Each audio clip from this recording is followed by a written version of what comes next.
Bom, pessoal, chegamos aqui à nossa palestra final, né? A expectativa de saber como a gente pode monetizar os nossos próprios dados, depois de todas essas conversas, onde a gente vê que as informações são o bem mais precioso que a gente tem hoje. A gente convidou o André Veloso. O André Veloso é um empreendedor que tem muitas ideias, muitos projetos, muitas patentes. Ele hoje está lá no Vale do Silício, né, com a sua empresa, e ele vai trazer aqui para a gente uma abordagem bem bacana de como a gente pode monetizar os nossos dados. Então, vou deixar para ele aqui, né, contar todas as novidades, todas as expectativas que a gente pode ter em cima dessas informações que podem virar alguma rentabilidade para a gente. Bem-vindo, André, obrigado por aceitar nosso convite. Eu que agradeço, Regina, a oportunidade de estar aqui com vocês. Tudo bom, gente? Passo a bola para você aí. A gente está aqui para falar de monetização de dados. Eu queria abrir aqui com três imagens interessantes, né? O Josh, ele tem 5 meses de vida e ele já tem uma conta poupança de dados, porque o papai e a mamãe dele abriram uma conta para ele, porque eles sabem que vai ser importante para o Josh no futuro dele, por razões pessoais, profissionais e financeiras. O Josh já está coletando dado da vida dele desde que ele nasceu. Essa aqui é a Hannah. A avó dela morreu e ela herdou 2 coisas. Ela herdou a casa e diabetes. Para herdar a casa, precisou de inventário, hipoteca, o tio com inveja, a irmã com ciúmes, né? Para herdar diabetes, ninguém precisou falar um A, né? Ninguém disse um A para Hannah. Mas Hannah, ela é proprietária, ou ela adquiriu, ou ela herdou diabetes, da mesma forma que ela herda ou adquire uma casa. A Hannah é dona do dado de diabetes. Ela e 422 milhões de pessoas no mundo, né, são donos do dado de diabetes. Né? E diabetes é um super negócio, né, para farmacêuticas, alimentação e esse tipo de coisa. Né? Imagina que esse cluster familiar aqui, pai, mãe, filhos, é um cluster de consumer behavior super difícil de ser processado, né? E aqui você tem duas contas correntes e 2 contas poupanças de dados, né? E esse aqui é o Kevin. O Kevin, ele é aposentado, ele faz yoga, meditação, ele come sem glúten, sem lactose, ele é perfeito, mas ele também é um guinea pig, ele está sendo pago por 3 companhias para coletar dado o dia inteiro, né? Bom, quando a gente fala de monetização de dado, eu acho que tem dois pontos importantes para a gente olhar, né? O primeiro é que a gente tem que olhar muito, muito profundamente para o que é Digital Transformation, né? Eu sei que a gente falou desse tema aqui anteriormente, nesse evento, e Digital Transformation acaba tendo diversas definições, né? A gente definiu isso de uma maneira muito, muito pragmática.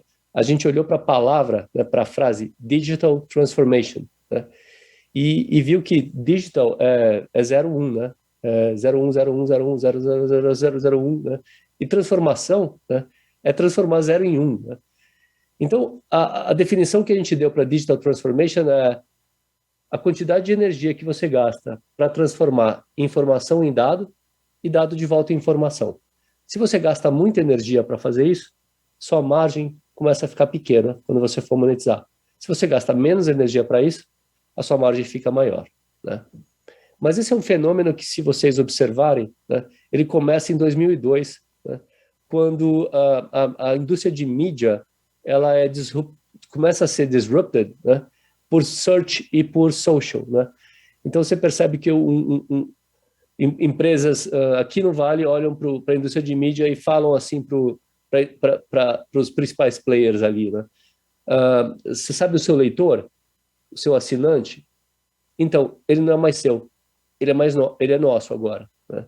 Esse mesmo fenômeno se repete 10 anos depois, quando a mesma coisa acontece com financial services, né? Sabe o seu cliente do banco, o seu cartão o seu talão de cheque, não é seu mais, agora é nosso, né? E isso está acontecendo agora com digital transformation dentro da indústria de tecnologia. Percebe que em 2002, quando você fala de leitores, quando você tem um mundo que já está todo educado, né, todo mundo sabe ler e escrever, né, quando nasce um leitor, morre outro, né?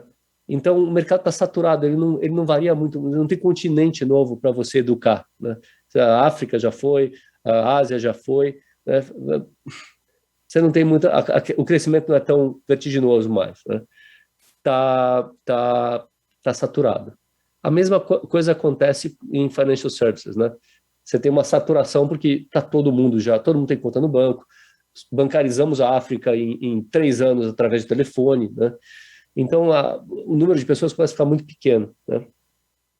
Em tecnologia, essa coisa acontece da mesma forma, né? E quando você nasce adotado, eu lembro quando muitas das pessoas aqui devem lembrar a primeira vez que tocaram no computador, né?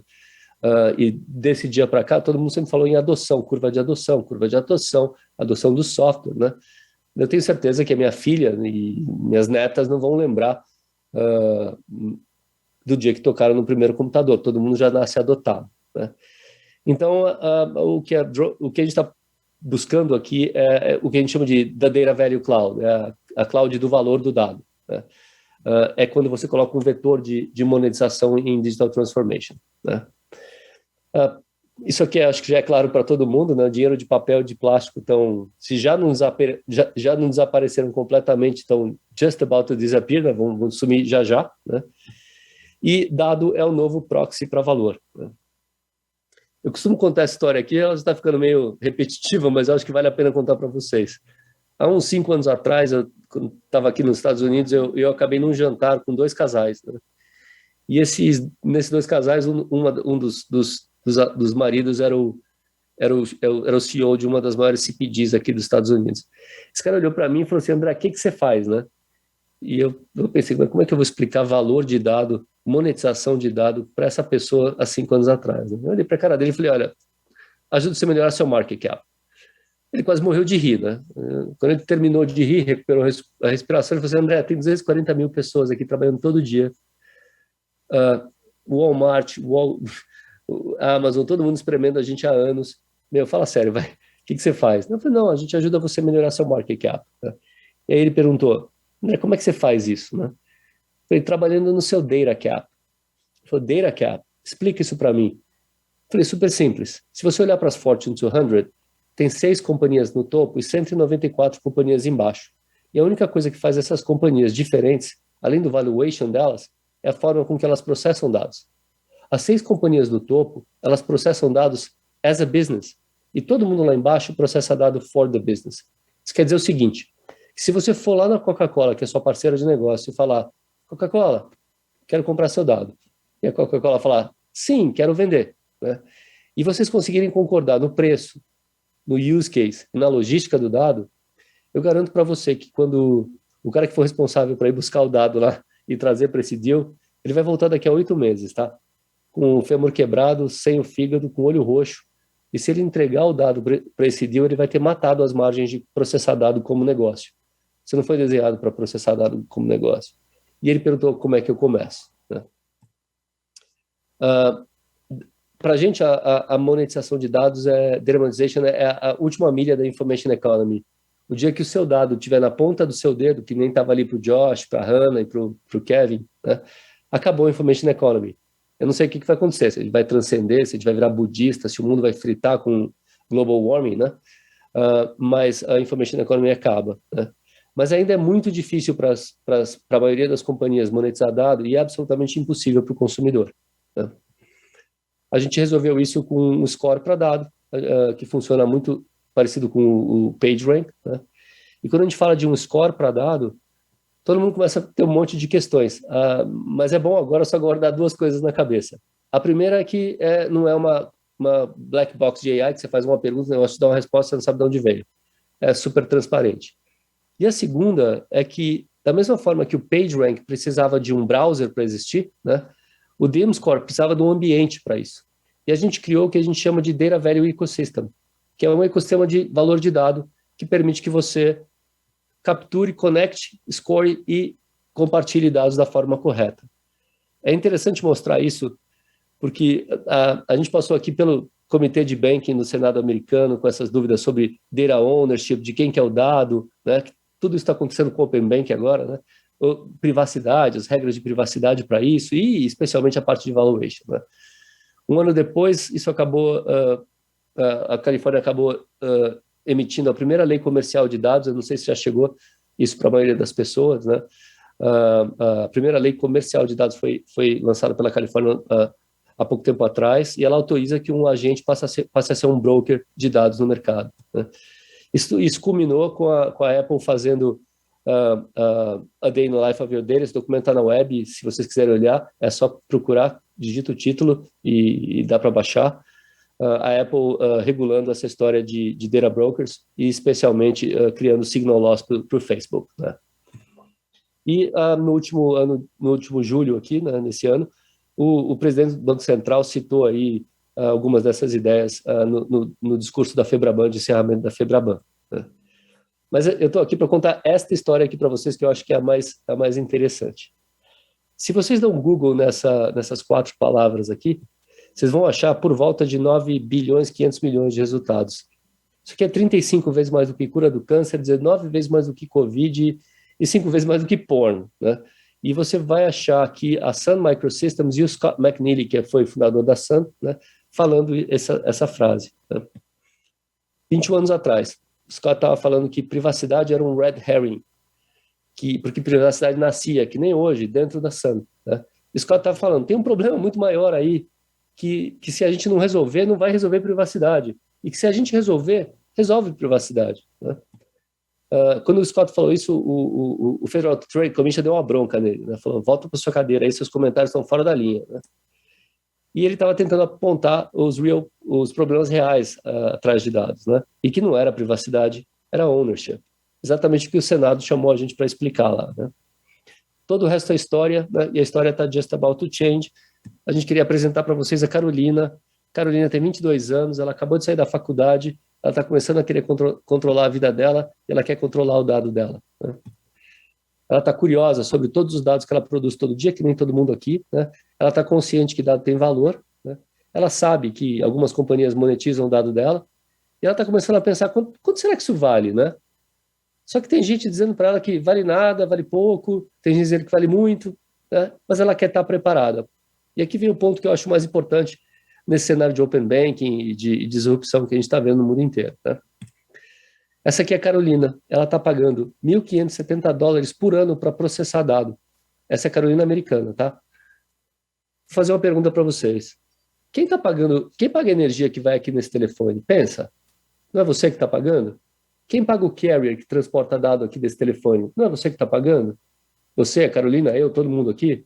Quem escolheu comprar esse chipset aqui, esse que pump data in and out desse telefone? A gente. Eu estou desconfiado que a gente está pagando para processar 50% do dado do planeta, tá? Scott vai voltar aqui junto com a gente, ele está no nosso board e vai falar, take back control of personal data. Eu tentei avisar, eu expliquei, tomei até bronca aí do FTC, vocês viram o que aconteceu, né? O dado virou uma bagunça. Carolina vai ouvir essa história e ela vai querer take ownership do dado dela, né? Por 3 razões, pessoais, profissionais e financeiras. Simplesmente porque ela pode. Ela vai abrir uma D-Wallet, né? E ela vai abrir uma conta poupança de dados, que nem o Josh. E ela vai começar a guardar o dado dela, porque o futuro é data-driven e a melhor coisa que ela pode fazer agora é fazer isso. Ela vai fazer isso começando a coletar location data do telefone dela. E aqui é importante deixar claro que aqui não tem GDPR, não tem LGPD, não tem Android, não tem iOS, é dela para ela mesma, o dado é dela, né? E ela depois vai fazer request for data para as companhias que ela tem relação com e estabelecer as regras de uso da forma certa, né?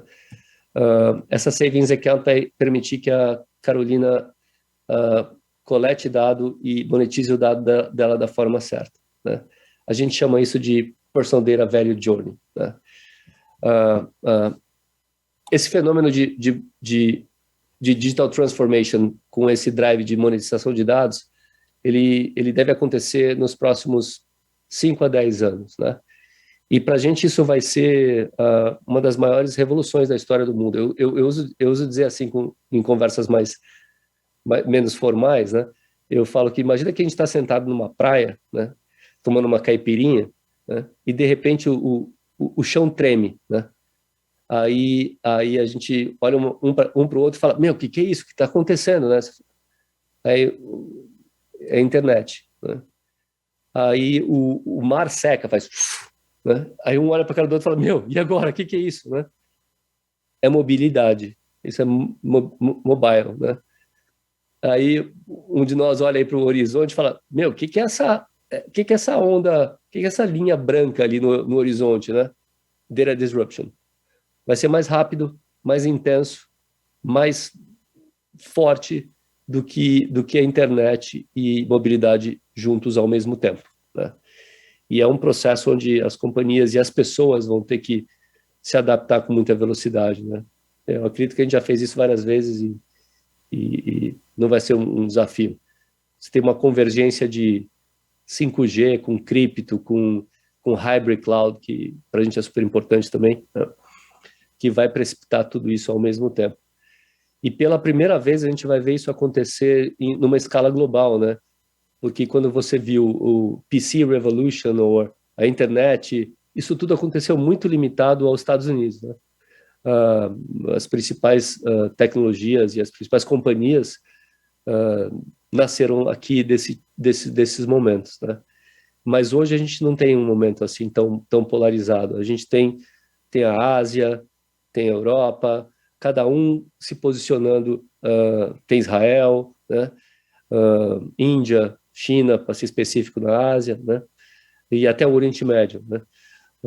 Então, a gente vê um jogo de geopolítica, de negócios e de cidadania, né?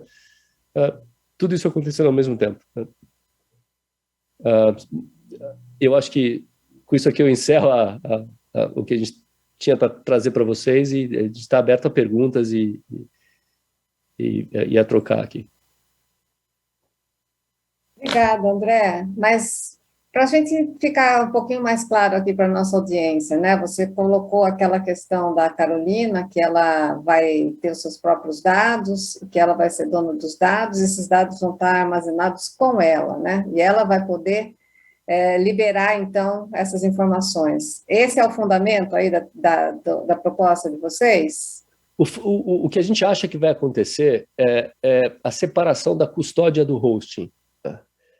Quando a gente fala de tecnologia e de dado, e cloud e esses grandes players, geralmente, no mindset da indústria, é que custódia é hosting, né? Hosting é custódia, né? Separar a custódia do hosting é fundamental para a gente poder mover o valor do dado sem precisar mover o dado, né?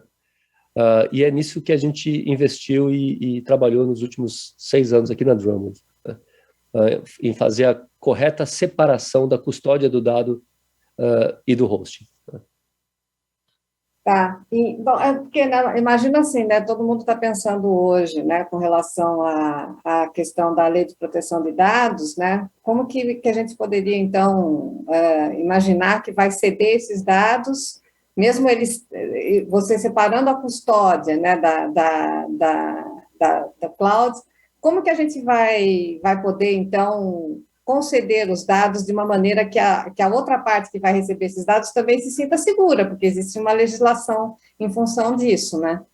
Pois é, todo o fundamento da legislação de dados, né, ela legisla para um mundo onde o cidadão ele não está empoderado, onde o cidadão não tem capacidade de processamento.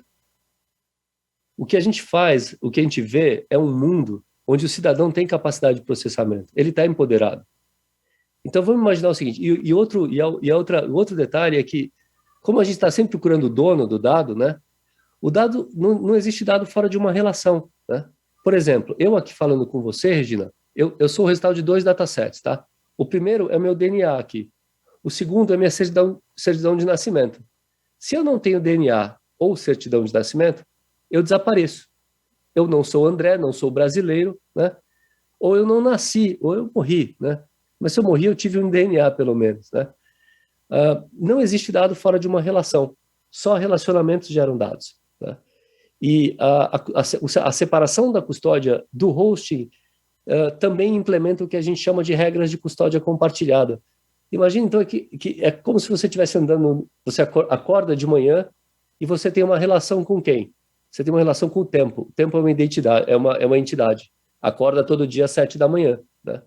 Você pega o seu telefone, você entra no seu carro, você vai para o seu trabalho, você vai jantar, você vai almoçar, você fala com uma pessoa, você compra você vai no supermercado, você coloca gasolina no carro, você pega um Uber, você pede um Uber Eats, né? Uma entrega de comida. Tudo isso gera dado. E você só faz isso na vida, você gera dado e valor em tudo que você faz, né?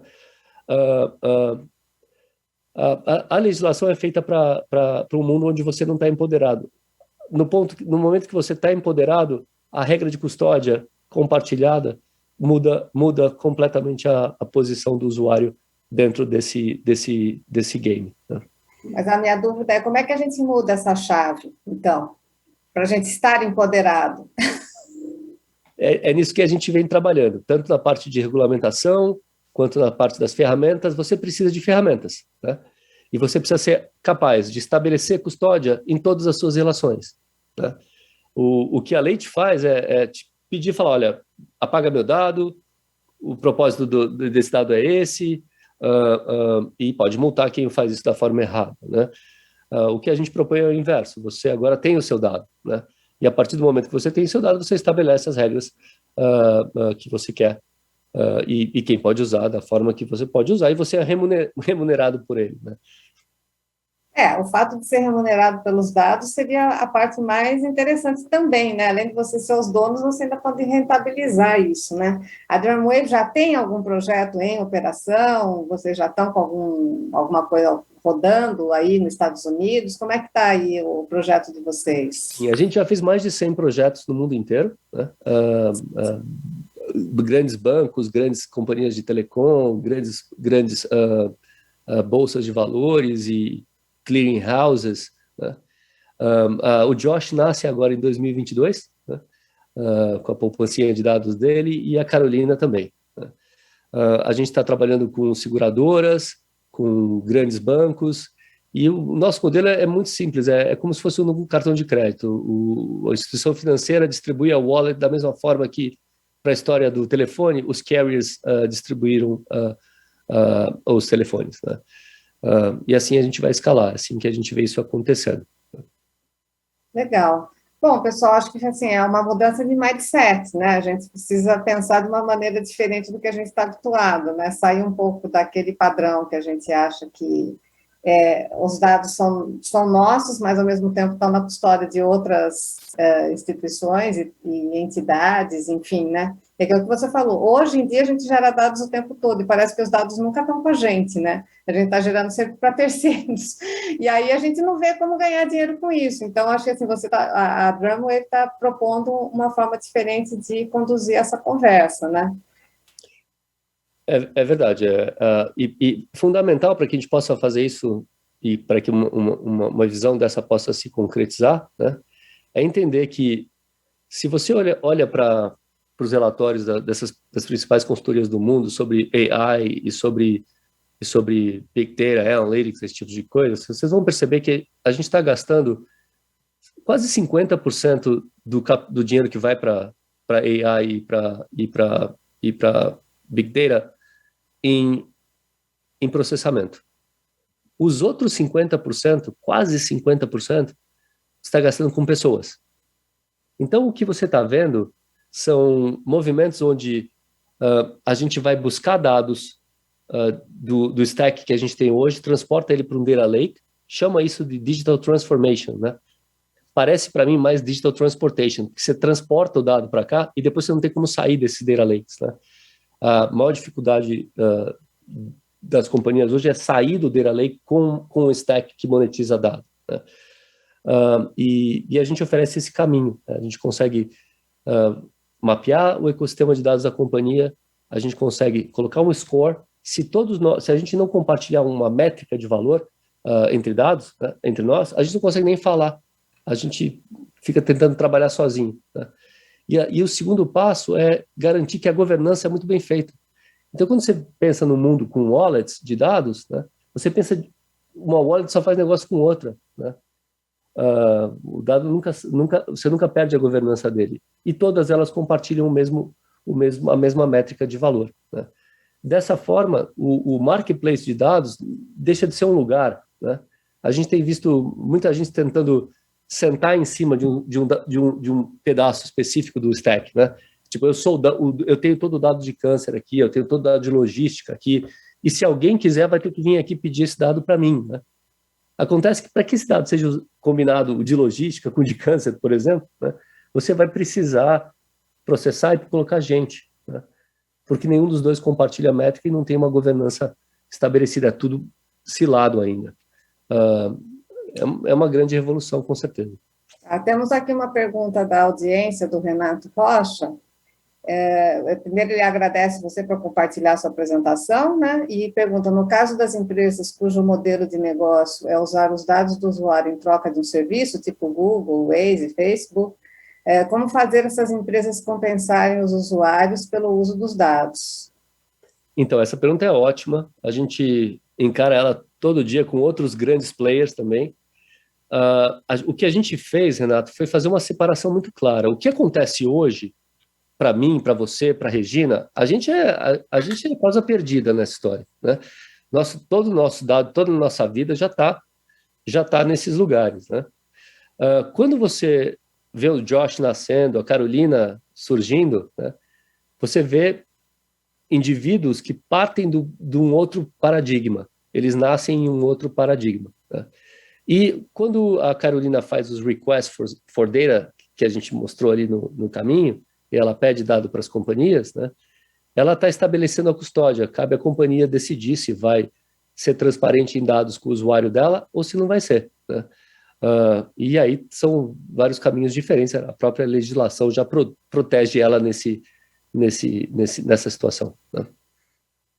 Bom, legal, André. Então, acho que quem quiser falar com você, procura a Drumwave Meu e-mail é andré@drumwave.com. Estamos sempre abertos aqui a conversar e explorar aqui as oportunidades. Tá bom. E quando você está aí nos Estados Unidos, né? Mora aí, você costuma vir para o Brasil? Eu estou aqui há 10 anos, né? Eu vou bastante para o Brasil, mas por causa do Covid faz quase 2 anos, 1 ano e meio que eu não vou para aí. Mas a gente deve estar de volta aí em breve. Essa semana, aí no Brasil, a companhia vai fazer soltar alguns releases aí bem importantes, bem interessantes. O país para a gente, o que o Banco Central está fazendo no Brasil é uma referência em tecnologia e visão, né? Pode permitir que o Brasil dê um pulo aí no mundo, né? É muito especial o trabalho do Banco Central nesse momento, né? Apesar das dificuldades aí dos desafios do país, né? Para a gente é a nossa base, né?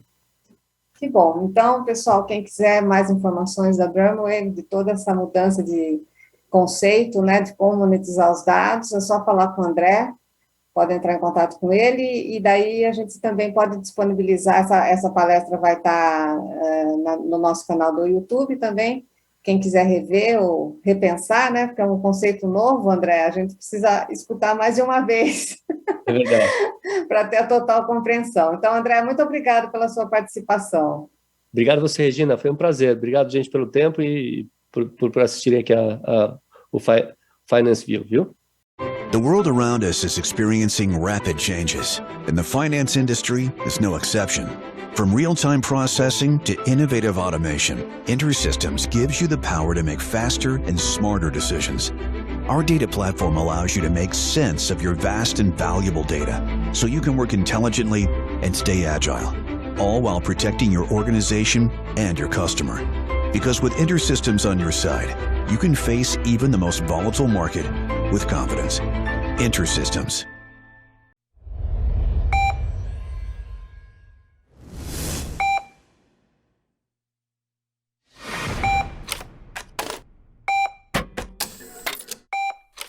It's happening fast. Today, success isn't just about knowing what people buy, it's knowing why and what's next, and how to give them what they want faster and better than anyone else. Every business knows they need to act now because the competition has never been more fierce. But the world's biggest businesses, like the ones relying on NCR to power their transactions and interactions, know they need to make smart investments that build on what they have and position them for what's to come, which is why we're making strategic moves at a pace you've never seen.